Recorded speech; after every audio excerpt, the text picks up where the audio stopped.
আসসালামু আলাইকুম রহমতুল্লাহ।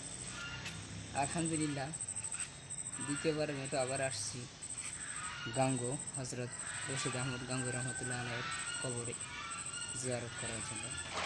আলহামদুলিল্লাহ, তো আপনাদেরকে হুজুরের কবরের পরিবেশটা দেখাবো, যে ওনার কবরস্থানের যে কী হালত এবং পরিবেশটা কীরকম।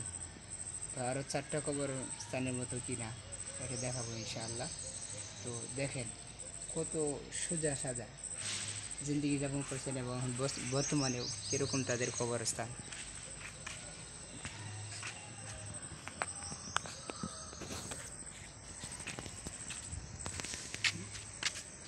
এটা হচ্ছে মসজিদ, এটা কবরস্থানের মসজিদ, আর এটা হচ্ছে কবরস্থান। তো আমি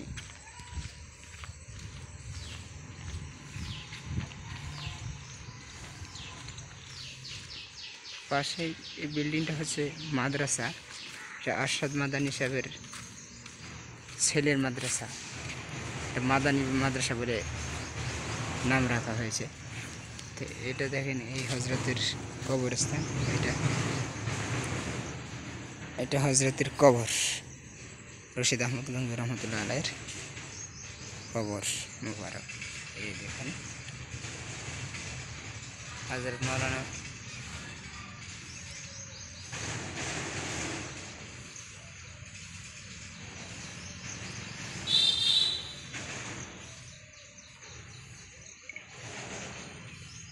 এখানে হিন্দি লেখা আছে, অনেকে হিন্দি বুঝবেন না, যাই হোক ইংলিশও লিখে দিছে যাতে সবাই বুঝে।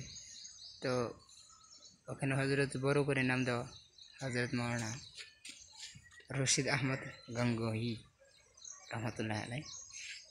তো এত বড় মানুষ, ওনার কবরস্থানটা দেখেন, দেখে আশ্চর্য হয়ে যাবে। আর আমাদের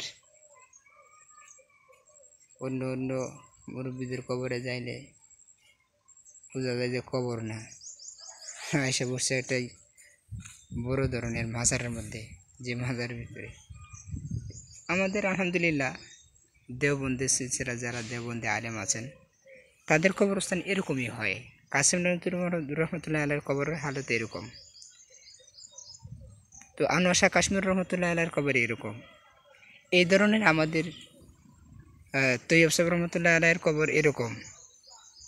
তো এই ধরনের আমাদের যত উস্তাদ আছে আকাবে কারাম যাদের উসিলায় দারুল উলুম দেবন মাদ্রাসা, তাদের কবরস্থানগুলো এরকমই হয়, সাদামাটা। তো আরও বিভিন্ন কবরস্থানে গিয়েছি, তো এরকম হালত আমি পাই নাই। তো তাদের কবরস্থানের মধ্যে থাকে বড় করে টাইলস করা এবং পাকা করা থাকে, সব ঢাকা থাকে, আগরবাতি মোমবাতি আবল তাবল যা কিছু আছে সব ওটার মধ্যে শেষ যা।